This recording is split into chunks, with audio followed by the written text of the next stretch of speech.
Hello and welcome back to the Simplifiers podcast, where we take topics in business and in life and simplify them. And friends, I'm so excited to bring back one of my favorite guests from season 2.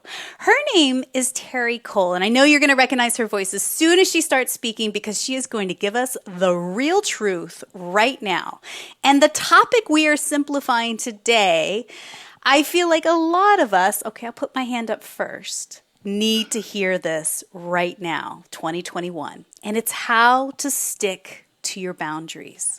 Now, Terri Cole, as you know, she is a licensed psychotherapist and a global empowerment expert. She's also the author of a brand new book called Boundary Boss, which actually, in fact, drops today. Now, over 2 decades, this girl's got experience. She's been working with a diverse group of clients, everyone from stay-at-home moms to celebrities and Fortune 500 CEOs, really looking to achieve sustainable change. And she also, inspires 250,000 people weekly through her blog, her signature courses, her social media platforms, and her own popular podcast, The Terri Cole Show. So I'd like to welcome back to the Simplifiers podcast, Terri Cole. Hey, Terri. Hi, Mary. Thanks for that long intro. I appreciate it. Sometimes it's nice to hear about yourself. You sometimes forget all the amazing things that you have done. and so it's nice to say it out loud. And the last time you and I spoke, I was looking back in our archives, was December 2019. That was episode 95, How to Invite Real Love Back into Your Life. Now, a lot has changed since 2019. Let's just say that for the record, right? How was 2020 for you? Well, honestly, incredibly busy because I was writing a book. Yeah. My mom was going through cancer treatment, and I'm happy to say she's okay. Good. But it was hell to be doing all of that at the same time. But you know what I really learned? I actually learned the name of the book is Boundary Boss. Yeah. And I learned how that it's almost like right up until the end, you teach what you most need to learn, where Yes. I was strengthening my boundaries, setting limits with people. I had to do it in order to support my mom, because she moved in with my husband and I for about 4 months, to support my mother and be able to get the book done on time. Required me saying no to lots and lots of things that I normally say yes to, that I like to say yes to. But I really had to become a boss about it, and I did. So I really did learn something in the process. And then a pandemic happened, which threw everything, a whole world went upside down, And that's what I think is so fascinating about the pandemic. If we look at it from kind of the 50,000-foot view of it all, it was a global catalyst. It was a wake-up call in many ways for a lot of us. What is your take on that? Oh, yeah. I've actually written quite a bit about this because I'm so fascinated by this global, universal pushing of the pause button that so many folks would never do. Most of us would never do, and certainly not to the extreme that we did do it. And yet there are so many beautiful stories, and of course, tragic and horrible stories as well. Yeah. But in looking at my clients and the women in my courses, to see what people experienced from sort of being forced to slow down. Yeah. Like what shifted in their lives? What time did they spend with their children? What time did they spend with their spouses? And of course, we've seen publicly and I've seen privately in my practice, so a lot of relationships got better, closer, and a lot of relationships just imploded because they were not, the foundation they could tolerate seeing each other 1 hour a day, but like 24/7 for 10 months, no. Yeah. So it was interesting to see, and how our minds changed about the way things, quote unquote, had to be. Mm-hmm. I guess not. I guess it doesn't have to be. And I guess you can have television shows without the in-person audience. And I guess, you know what? You can also just do it from your friggin' couch because we're all online. And if you watch any of the nighttime shows or any of the shows that have come back, they've become so innovative. They're just like, okay, I guess we're going to do this and we got to do it safely.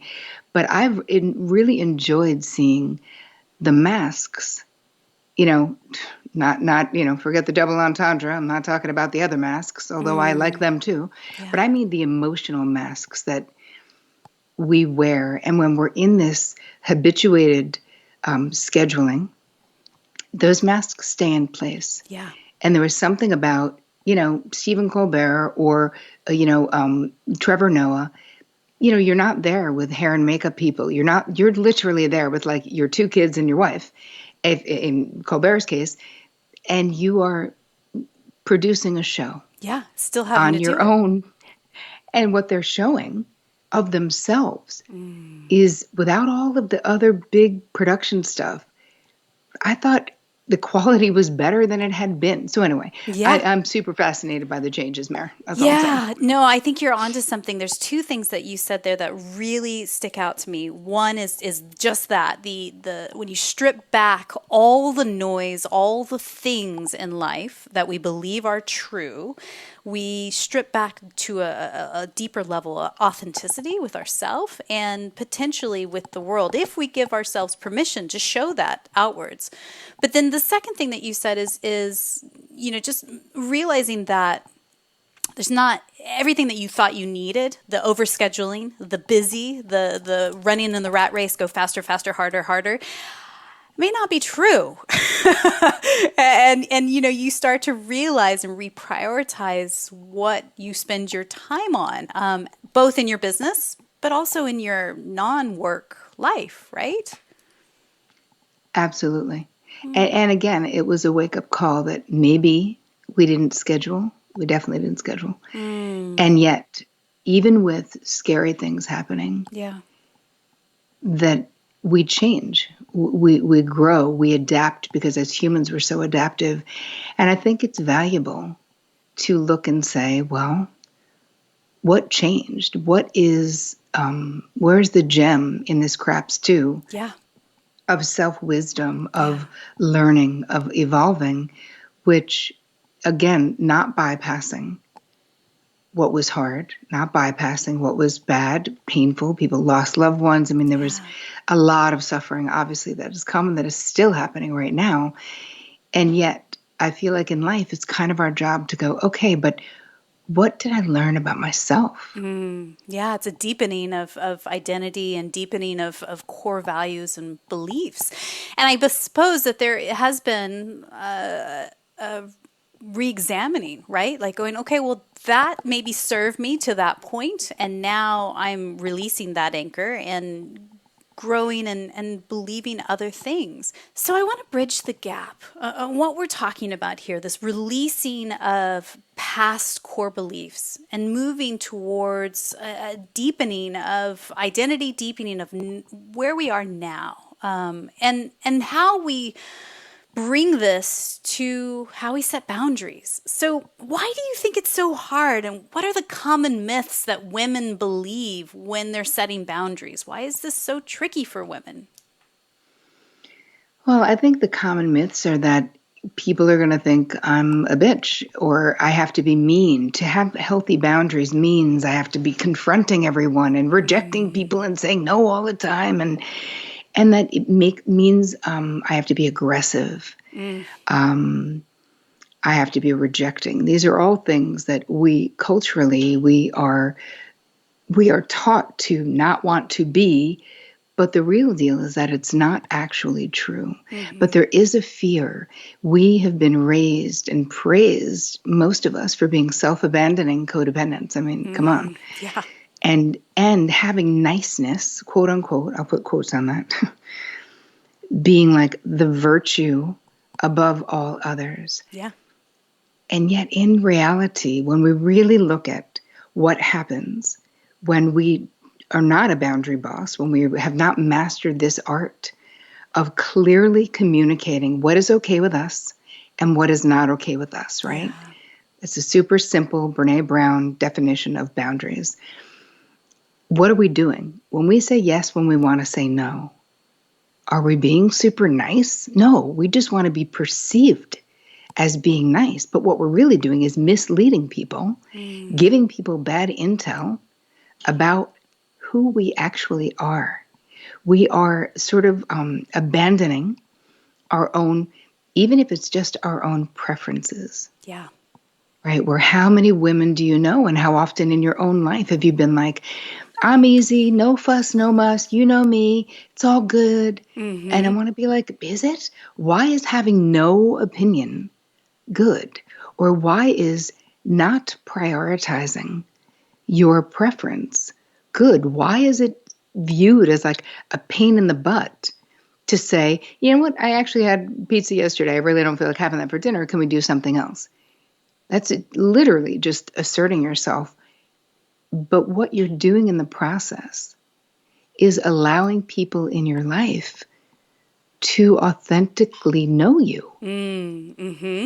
Yeah, and it makes me think of just being a good girl, how you were raised as a child, oh, just be a good girl, don't speak up, don't act out, blah, blah, blah. And there's that kind of just nonsense that I remember. I mean, I was a kid of the 70s and 80s. That was certainly, I lived in a pink kind of room, and my brother had G.I. Joes and all the things, right? So I don't know, is that stuff happening now with parents? I mean, I have kids, and I'm very well aware of genderizing my responses or what I'm saying. And so I'm very sensitive to it. But do you think that that's still happening now with other parents? Well, here's the thing. I wrote this book really for women, humans of all ages, but it's geared towards women because I am a female empowerment expert. Yeah. And we are of an age where we do have kids. And even if we're being aware of it, how are these outdated, unconscious belief systems still working to our detriment in our adult lives? Yeah. So I almost think it's less about, I mean, yes, I'm praying, and I believe that this book will help stop the cycle of this, giving our daughters and sons the disease to please others because it is not ultimately pleasing. But I'm really talking about those of us, women, 20s, 30s, 40s, 50s, 60s, even 70s, who were left with sort of the toxic fallout of these unconscious belief systems that are basically hidden in the basement, right? I call your unconscious mind like the basement of your mind. Yeah. And it's so much of the time women come to me, whether it's in my practice or whether it's in my courses, and they're like, I'm unfulfilled. Like, I don't get it. I have all the things. I'm in a good marriage, financially on track. Kids are doing good. Why? Am I thinking, hi, is this all there is? Because that's the way that I feel. And part of that is that when we do all of this emotional labor, when we are keeping the ship of our lives and our kids' lives and our spouses' lives going, the whole house, it's not like a household like friggin' runs itself, because it doesn't. It's not like the toilet paper replaces itself, because it doesn't. And when we prioritize everyone else's needs above our own, what I find is that you're left feeling empty, because the question, is this all there is? I can tell you the answer is no. And that it's a much more fulfilling experience when you master this art of boundaries, when you become fluent, when you raise your boundary IQ, as I like to say. But I want women to think of this as an actual language. So you don't have to shame yourself like, why am I not fluent in Mandarin? You know what? To be fluent in Mandarin and to be fluent in boundaries, you need someone to teach you. You need the basics. You need a step-by-step process like, oh, this is the beginning. Oh, and now I learn this, and then I learn this. And then I slowly but surely make small changes in my relationships that will really add up to massive transformation. But it isn't like you're going to suddenly be a different person. And it's not like you need to know this. Like that, a lot of women are like, what's wrong with me? Why is it so hard for me to say no when I want to say no? Yeah. Why can't I accept help? This is another disordered boundary experience. Why am I doing it all alone? Why am I exhausted? Why do I overgive to other people and then I'm bitter? Like, these are all examples of disordered boundaries. Yeah. So I really want to dive deep into what you call the boundary blueprint, the how. But before we get there, talk to us about, as you were writing this book and doing the research and listening to your clients, like what is happening on the psychological side, like the underbelly of this, of why we don't sometimes set those boundaries for ourselves. Well, the boundary blueprint itself basically is a configuration, right? This is a paradigm in the unconscious of your mind that really was planted in childhood, not intentionally or unintentionally. It's just how it is, where we learn from our family of origin, the culture we grew up in, the country we grew up in, the socioeconomic class we grew up in. Yes. We all had rules of engagement. We all learned how to relate to boundaries from other flawed human beings. And within family systems, what ends up happening with your boundary blueprint is that it gets handed down from one generation to the next. Like, this is how we behave. This is how we relate in relationships. This is how it is, as opposed to this is just how we've done it, which is actually what it is, right?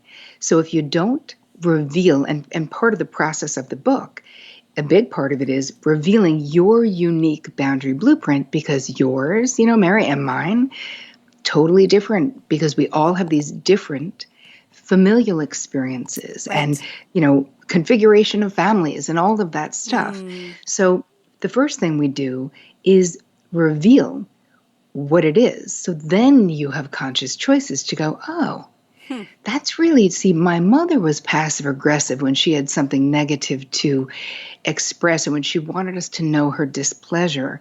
Oh, but I don't have to do it that way. I just realized I can actually use direct communication and say what's on my mind.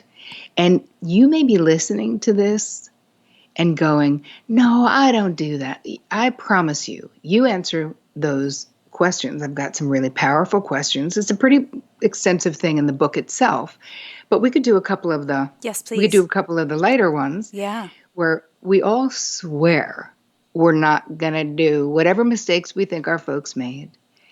We're definitely not doing them. But here's the thing. If there is no intervention, it really does become our default, unless we put a lot of energy and bandwidth into saying, for some folks, they go, my dad was an alcoholic, let's say. So then they just don't drink at all, right? So that's different than this, because you don't know how you're going to behave in a parenting situation until you're in a parenting situation. Yeah. And if you've revealed all of the corrupted boundary data that our family lovingly passed on to us, and again, in the book and in my teachings, we're not blaming your parents. We're not blaming anyone. We assume everyone did the very best they could with the consciousness they had at the time, right? Like, right. It isn't that. But we are now the grown-ups who are responsible not only for what is in our boundary blueprint, but we're also responsible for what we are teaching the next generation about boundaries. But see, that's what I think is really interesting, Terri, is so I'm 43 at the time of this recording. And sometimes we forget that we're the grown-up and that we actually have the power to change these things because they're so deep-rooted as anchors or core beliefs. We think, well, that is that, and that's that, So I think it requires conversations like this. It requires books in the world. It requires these nudges from the universe that sometimes you just have to slap yourself across the face because you've heard it 1,000 times. But maybe today's conversation is the 1,001 for people to go, oh, but actually, I am a grown-up. Actually, I can make this change. Maybe this is possible, right? Absolutely. And also knowing that this is something you can do, just one next right action at a time. Yeah. So it is, I built the entire book on my 5 pillars of transformation. So it's basically like we start with the awareness. So much of what I do is about raising awareness, right? Because we can't change that which we're unaware, anything we're in denial of. So we start with awareness, then we move into self-knowledge, where we're really excavating this information from the basement of your mind. And again, some of this stuff, not exactly super fun, which is why a lot of people don't do it. Right. But you can do it, right? So we have self-knowledge, and then we move into self-acceptance, because this pillar is difficult because our grown-up selves, a lot of times, we want to protect our parents. We're like, they're amazing though. Come on, they were only 19 when they started having kids. I mean, I could say that about my folks, right? Yes. And what I want to say about that is that by going back and by going into the basement and by excavating this stuff, this is literally not, we're not saying anything about your folks, but it is the truth about what you experienced. And the only way to heal and the only way to gain new skills is by dealing with what is true and honoring those experiences, because a lot of what we learned was painful, made us feel insecure, wasn't the best, right? Wasn't the best. So you can love you, the adult you can love the grown-up parent if they're alive still, great. Yeah. But the child you is who needs you to go into the basement and find the truth about what you experienced so that she can relax and stop being like, hi, is anyone going to deal? Like, hi, why is nobody listening to me? Yes. Like she's constantly, that little kid is constantly pitching a fit, you know? Yes. So self-acceptance is 3. Then we move into self-compassion, which can be the hardest one, because I can't tell you how many clients have been like, come on, man, that was 40 years ago. I should be over it. Like, how long am I going to hold on to this? I'm like, until you actually deal with it. That's how long. Right. That's exactly the amount of time. Honor. And then we can integrate, and then we can release, and then we build a new boundary blueprint based on what you want to create in your life, based on the types of relationships that are worthy of you, your most authentic self. Yeah. So I feel like there's this very laid out step-by-step process that I create in the book so that you cannot get it wrong. It's so like, here's step 1. Yeah. Now you're going to do this. In the book, I have these things called back to you. Every concept that I go, okay, back to you. Here's some questions for you to think about right now. Because reading about this stuff is amazing and great and interesting. But what moves the needle, what changes something, is readers, listeners, anybody being able to go, oh, okay, that resonates for me in my life right now. Oh my gosh, that is the beginning of transformation. Yeah, I really love how you break it down in those 5 pillars. And I remember this from our previous conversation as well. I mean, I think that there is power in acknowledging, processing the emotions and feelings and things that come up, and then, choosing a new thought. You can't hop, skip, and jump over any of those steps as you have in the 5 pillars. Like, you can't just go straight to the end. You have to go systematically through it in order to really replace an old thought with a new thought, an old belief with a new one.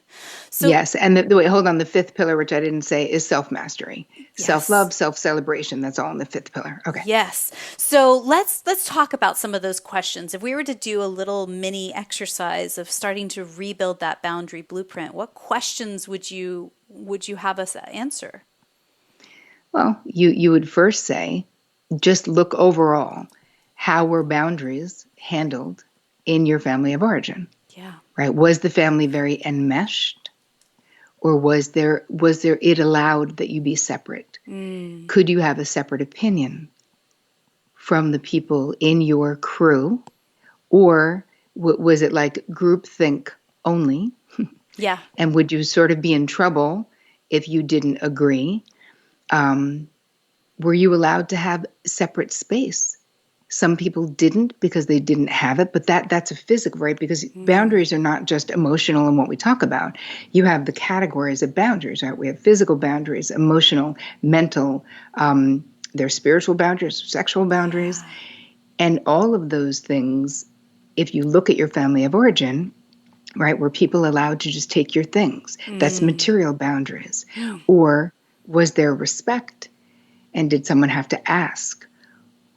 So that all of those you can think about, was one of your parents a people pleaser? Did you see, was it modeled behavior for you? Yeah. Someone saying yes when they wanted to say no. It's so interesting to think about how deep-rooted some of this stuff really can be. And, I encourage you, if you're listening to this conversation right now, press pause. Like, actually do the work that she's suggesting. Set a 7-minute timer, get a journal out, and actually answer that question that she posed. Go back, rewind, listen to it again, and set it all up. Again, all the things that we talk about in today's conversation are in our show notes at thesimplifierspodcast.com as a resource for you as you go along and do the work. Because maybe that's it. Maybe the 1,000 times we've heard all this, we go, yeah, boundaries, good idea. And we don't do it. It's because we're not actually doing it. We're not actually giving ourselves permission and space to go deep. I wonder, and again, I can only speak for myself, sometimes it's scary, Terri, to pull the curtain back, to go deep into some very traumatic, dark places from our childhood or otherwise early on. Is it just a fear of what you might uncover and that it might be too big, too scary, too deep I've got my next meeting in 30 minutes. There's no way I can do that in this time. Do you think that there's something like that? I think it's a combination. Of course, there's fear. And as human beings, we want to avoid pain. We're wired to avoid pain. And even if you didn't have an abusive background, what we discover about our parents, it's painful because the child in us wants them to be a particular way. And then you go back and you go, oh yeah, that wasn't great. That wasn't helpful. That was painful to me.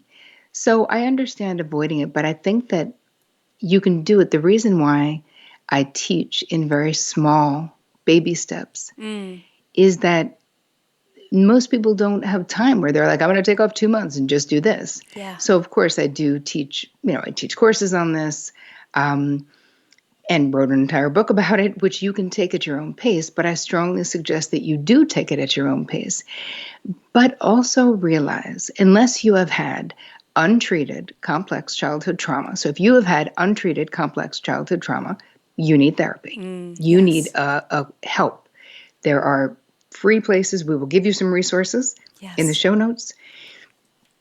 So I just want to say that because it's important that there are particular things that going into the basement of your mind, if you haven't, that it's too scary, right? So you don't want to re-traumatize yourself. You do want to do that with a professional. Right. But for those who that is not appropriate, that doesn't apply to you, you can do it one step at a time. Yeah. Realizing that you're not alone in being afraid and even just speaking up when you start to do it.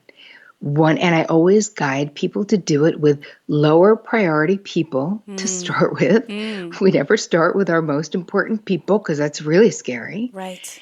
We start with the mail carrier or our hairdresser person or someone who we have a relationship with. But we start looking at the small ways that we don't prioritize or share our preferences, because this is a part of boundaries. The myth people have is that boundaries are all about saying no and all about being demanding. They're not. When I'm talking about becoming a boundary boss, I'm talking about you learning how to share your preferences with ease and realizing that what you think, how you feel, and even simply what you prefer matters and is important, and that you are setting the bar in every relationship in your life. So if you treat yourself like how you feel, what you want, and your preferences don't matter because you would rather avoid any pushback that is so scary to end up in a conflict with someone or even to have someone disagree with you, that you have habitually learned to have no preferences. Yeah. What you're really doing is denying people the pleasure of knowing the uniqueness that is you, those preferences make you you. And listen, not all boundaries are of the same importance, right? So I break them into categories. You have preferences, you have desires, and you have deal breakers. They're not all the same, right? With a preference, we can go, I don't feel like eating that tonight. And the other person goes, but I really, really want to, please. And then you go, okay. That a preference is not a deal breaker. They're two different things. Yeah. A desire is a little more important, where you might be the one who says, you know what, though? This is actually important to me. So I really need your support, or I would really appreciate you. I know I'm being difficult right now. I mean, I'm writing a book. I'm saying to my husband, hey, I know I have no bandwidth. And I really appreciate you picking up the slack the way that you are. And I really need you to do these other 7 things because I'm losing it and I cannot do them. And he's like, okay. Yeah. But acknowledging, asking, negotiating, being appreciative, right? That's more in the desire. And then the deal breakers, like we all have them and you got to honor them. But a lot of the times, if we were raised in families where how we felt didn't matter, if it was dysfunctional, maybe it was parent-centric instead of child-centric, which is the healthy way. I don't mean the child dominates the family. Right. I mean the well-being of the child is at the top of the consideration, right? In dysfunctional family systems, the well-being or the desires or the wants of the dysfunctional parent is at the top. So the kids, right, as kids, we're so resourceful and smart, and we know exactly what we need to do, which is have no needs, which is to be a pleaser, make sure they get what they need, so there's not going to be some kind of dramatic, traumatic, painful thing happening to the child. So those are lessons that they're deep. Yeah. They're in there. So you may be doing that in your adult life, not because there's something broken about you, because you simply haven't learned that particular war is over, and that you no longer need to do that. That was an adaptive response in childhood, and it probably truly protected you. A coping mechanism. Yes. And it has become maladaptive in adulthood, where it blocks deep intimacy and blocks people from knowing you. Yeah. It's interesting how you broke it down like that, preferences, desires, and deal breakers. I mean, even in just that simplicity, I hope that brings to mind people that are listening right now, what areas of your life could use some better boundaries when broken into those 3 categories. Is that part of building that blueprint, like mapping that out on paper? But then more importantly, how do we communicate that to our other people in our life, whether it's our partners, our kids, or even in the workplace with our clients and our coworkers and suppliers?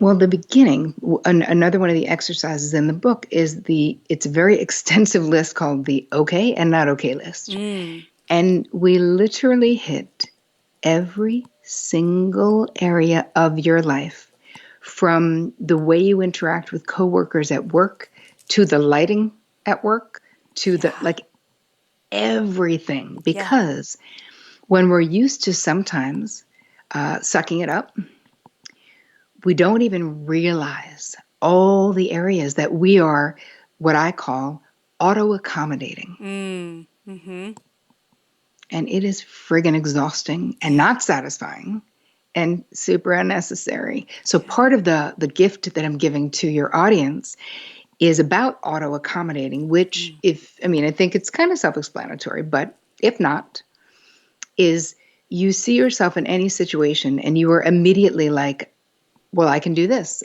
or I can help in this way, or, well, I'm happy to switch seats with you, or I'm like, we're just volunteering it, like falling over ourselves. And I know this, obviously, because I am a recovering auto-accommodator, and it's still a daily practice, trust me. Yeah. But I came up with this theory, this thought, because this is before the pandemic, and I was in my hair salon in Manhattan, and it was a very busy salon, and I was waiting at the sink, right? But I had something in my hair where it was going to be 15 minutes where I'm sitting at the sink, and I saw a lot of people are coming and going. So I say to the person who had put it on my hair, hey, I'm happy to sit somewhere else if you need the sink. Yeah. Now, and then she's like, no, we're good. We got it. And then I thought for the next 15 minutes while I was sitting there, like, wow, Tara, you can't even relax when you're getting your friggin' hair color done because you're too busy trying to better organize the sink flow for this salon that doesn't need you to do it and doesn't want you to do it. And oh my God, stop. So that was a realization. And then I was like, if I'm doing this here, where else am I doing it? Yeah. And where else is everyone doing it if you have this personality type? And so I quickly put up a blog and it went viral and it had 130,000 views of the video in like less than 30 days. And I was like, I knew I was onto something. Yeah. Because we're so over it, you know? So then the better alternative, and I'm chuckling because I've been in that situation, I don't know how many billions of times, right? Like you are dead on to something. I feel you, I see you, I'm there with you, girl. Well, what is the better response is instead of asking her, do you want me to move? It's just saying, I'd like to move, right? Nope. It's being really clear that it's not your side of the street. You don't know that they don't need those other seats more. You don't know what the plan is, right? Yeah. It is to actually just keep my eyes on my own friggin' paper for a minute and have faith that the same way if I need something from you, Mary, I'll ask you. Yeah. You'll never have to ask me if I seemed a little cold, was I mad? No, you know why? Because I will not express to you my displeasure about something by acting it out passively aggressively. I will use words. I will say, hey, to your face, I'm upset. I felt hurt. I was confused. I was frustrated. So this is what I'm talking about, that when we don't do that, though, it's easy to think that, oh, they're not asking me to move because they're being nice, but we're just projecting our crap onto other people. My feeling is, hi, let the salon run the sinks. They got it. They're good. They don't need me. And they don't need you. If you would actually, the only time you say, I'm moving to that other seat, is if you're uncomfortable at the sink. And you may say, hey, can I sit there? I'm uncomfortable. And it's going to be 15 minutes and I would rather, and they say yes or no. Yeah. So it's talking true. That's the subtitle of the book, right? The Essential Guide to Talk True, Be Seen, and Finally Live Free. But talking true can also be as simple as that example. So for the gift for your audience, that was like the longest way around the barn. That's okay.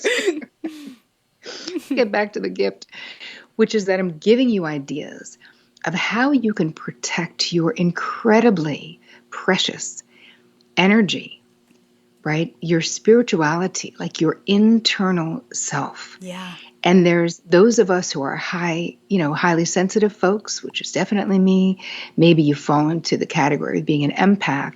So I'm giving you a really solid, it's like a 10-minute lesson and a beautiful guide of just ways that you can protect yourself and hold on to your energy instead of leaking it all over town, thinking you're doing a service to others when really you're not doing a service to anybody. And so that link is going to be in the show notes at thesimplifierspodcast.com, but you can also find it at boundaryboss.me/simplifiers. So all of that, again, is in the show notes. And you know what it made me think of, Terry, and it's so like, duh, of course, Mary, is that I do this with my kids. I've been saying it to them since they were little bitty, and they make fun of me sometimes, but you just say, just say with your outside voice what you want, need, desire. You can't just say it with your inside voice. You have to say it and with your outside voice. And it sounds silly, but it's exactly what you're talking about there, right?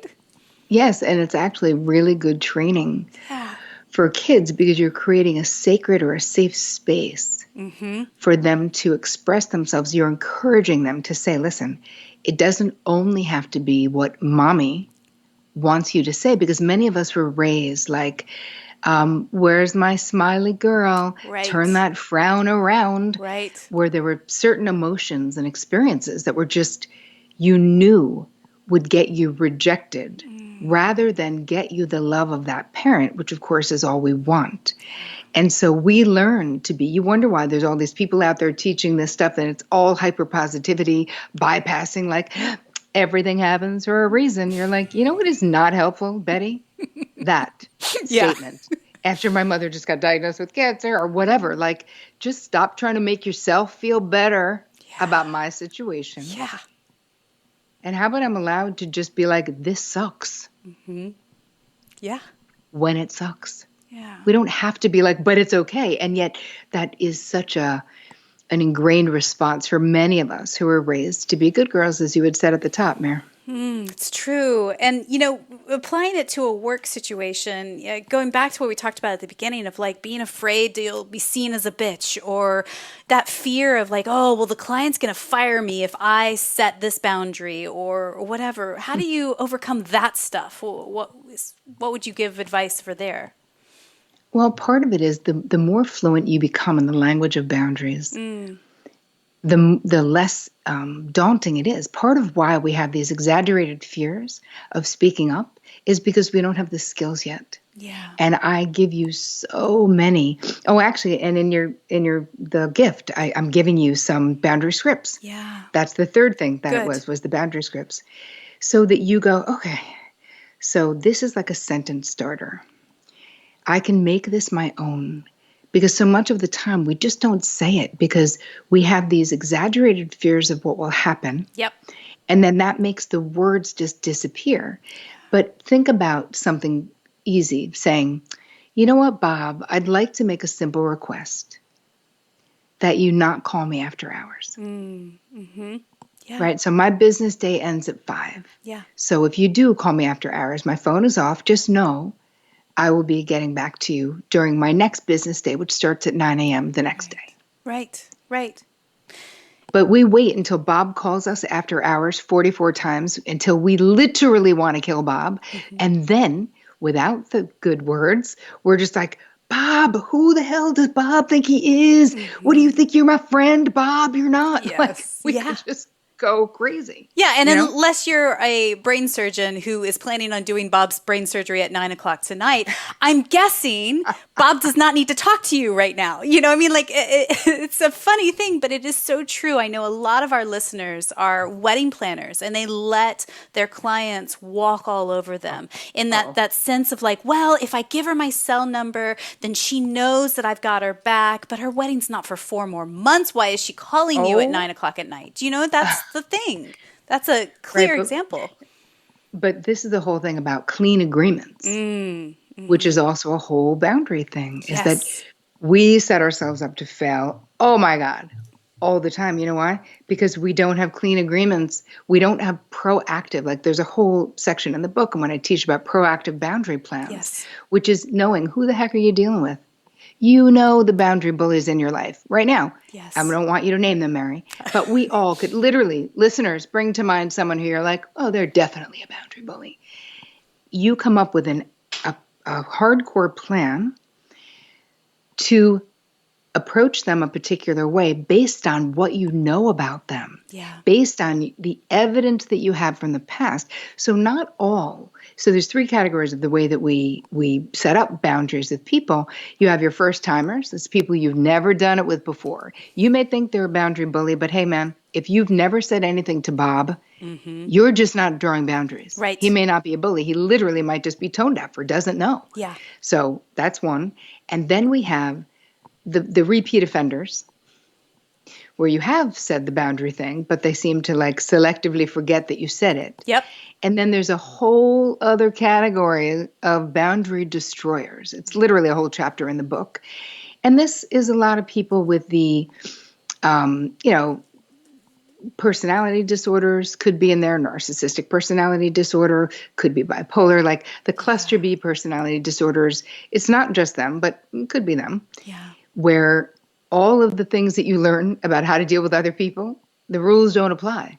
to those people. So you do have to learn a different way of protecting yourself and your boundaries with boundary destroyers. But just know there's no one size fits all. And whatever is the right way for you to do it, I promise you, if you're listening, if you're watching, if you have a desire, you can learn, because I am so honored to teach you. I think there's so much to this, Terri, and I feel like we could talk for ages. I genuinely do, and I feel maybe we need to bring you back for a part 3 at some point, because I feel that there is a deeper level with family members, that like spouses or kids or parents who we just can't remove from our life entirely. We can't fire them, unfortunately, or fortunately. But they are those boundary destroyers. They, no matter how many times you tell them, they seem to constantly overstep their bounds or do the things that trigger the most. Like, what advice would you give that person? Asking for a friend here, obviously. Well, part of it is that you have to be aware that if you've already been down this road with this person, that the first thing to think about is stepping back a bit, is really assessing, who is this person? What have they shown me that they're either capable of or willing to do? Because a lot of times we really are actually dealing with people who have a limitation. So as much as we may wish they could be more evolved, we may wish they could take us into consideration, we may want all of those things, they just may not be able to. Now, I'm not saying that you need to give up, and I'm not saying go no contact with all of those people in your life, but I am saying that your first order of business is to take a real inventory of your past experiences with asserting yourself with that particular person. What are the tactics that they employ? How do they respond? Do they guilt you? Do they shame you? Do they withdraw in anger and don't respond to you? What is their way? Because sometimes, and it depends, if the person has been violent in the past, now that's a whole other conversation, because your safety must be the absolute top priority always. So in that situation, if drawing a boundary you think might incite someone to be violent, then no. And then you really got to rethink, why are you still in that relationship with someone who you think asserting yourself will inspire violence? But again, that is where a professional, you need to make a safe plan to leave. You need to protect yourself. And if you have children, do that as well. Again, not minimizing, not saying it's easy. It is not. But if that isn't the case, but they're just super dramatic, they're just going to make a lot of noise, they're just going to suck your bandwidth and make you feel so guilty that you're like, God, that wasn't even worth it. Then you're starting to see the limitations of that person. And if they're able, listen, with regular, let's say moms, like my own mom, in my 30s, let's say, having to say to her, listen, Mom, I'm not asking you for advice. I love you and I'm in pain. And if you can't be with where I am, I just won't share these things with you. I've asked you before. You continue to give me advice I don't want and I'm not taking. Maybe eventually, but not right now, because right now I'm crying and in pain. In the beginning, she would be like, okay, all right. Well, I just want to help. I'm like, right, but I'm telling you, it's not helping. It makes me feel like I'm a problem you think you can solve, but you can't. I'm a grown-up. It's my life. I'll handle it. Can you just be my mother and care that I'm in pain? That's hard for you. Maybe you can't do it, and that's okay. And if you can't, I won't come to you. And I wasn't really threatening. I was telling the truth, And then eventually, after, protesting and saying, oh, all you girls, because I have 3 sisters, you could talk to me about anything, but like, I can't say anything. I'm like, listen, you can say what you want to them. I'm telling you what you can't say to me. And she got it, and maybe it is just a human desire to want to solve, the want to put things in pretty packages and feel like it's okay. And I've helped, I've done my bit, and now I can move on. And I think that there is the people that are boundary destroyers in my life are constantly looking to solve my ish when all I'm asking is just to hold space. And I think that's what you're saying there too. I am. And you know what? I give lots of scripts where you can set the people in your life up to succeed instead of fail by asking for what you want. I started saying to my mother, Mom, I'm going to share something with you. I'm not asking for input. Yeah. I really just need you to hold space for where I am right now. So can you please do that? She'd be like, now she knows. Don't give me any advice. So I have 2 bits of homework for everyone that's listening. One is take this episode, share it with that person, because I think the last 10 minutes are words that those people need to hear, and you need to be able to do the scripts and recognize and rehearse and all that. That's part 1 of your homework. Part 2 is pick up this book. The book is called Boundary Boss, the essential guide to talk true, be seen, and finally live free. And like we said at the top of the show, it is now available in bookstores wherever you get your books, either online or at your local bookshop. And I think that this is the thing. If this is a thing that really is blocking your life, or has been something you've pushed aside and thought, well, I'll deal with that later when I've got time. There's never going to be when I've got time. This is the time to focus on it and really, truly make a breakthrough to the next side. Yes. So, Terri, I have a couple of questions as we wrap up. And thank you again for sharing your wisdom, your heart, and your time with us today. I believe that simplicity and gratitude go hand in hand. Tell me, what's one thing you're grateful for today? That my mother is cancer-free. Yeah. How old is your mom? 83. Wow. Gosh, goodness gracious. I am grateful for that as well for you. So tell me, what's one book or blog that you're reading these days that's either inspiring you or poking holes and challenging your belief system? I have a great book that I love. It's called Sex Points by Dr. Bathsheba Marcus, who is a PhD, and she is a women's sexual health expert. She has the Maze Clinic, Maze, which is in Manhattan and in Westchester, New York. And she is really blowing up stereotypes around sexuality. And if anyone is struggling with hormones after having kids or lack of libido or menopause, which is hell, P.S., just so you know. Yes. Anyway, thank God I'm through it now. But wow, it was so much. That's how I found her. Oof. Was my own going through menopause. I was like, wow, nobody tells you how much this sucks, by the way. Yes. But I love this book. It has so many great resources. And it is so, you want to talk about someone who is talking true. That is Dr. Bathsheba Marcus. Thank you for that. Yes, we will put a link in the show notes for her so you can check out that book. Tell us, who's one person in your network, somebody that you know personally, you just feel is up to brilliant things? We could shine a spotlight on him, and who knows, maybe we'll have him on the podcast one day. I love a newer friend of mine in the past year. Her name is Tori Aletto, and she is a therapist. And on Instagram, you can find her at New York I think it's New York Therapist is her handle. Yep.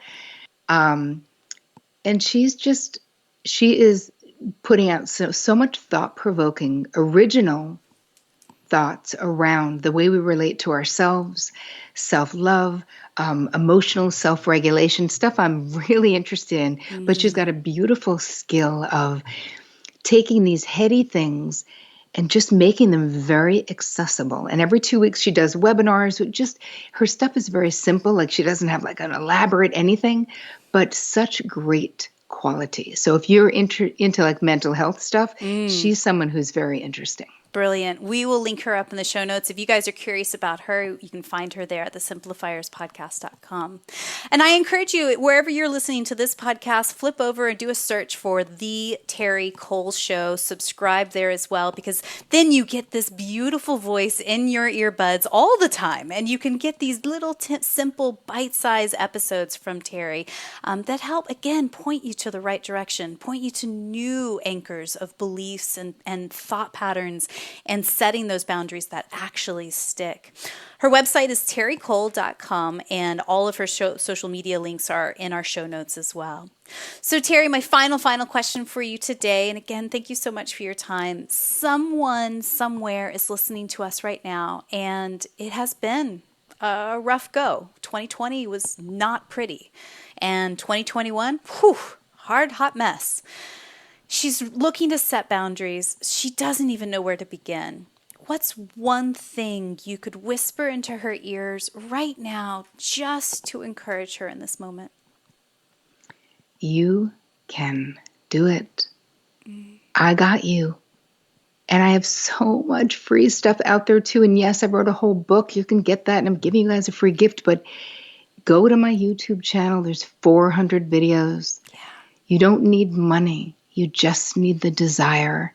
And I promise you, you can do this, and I will be there every step of the way to guide you. Big love to you, Terri. Right back at you, Mary. Thank you.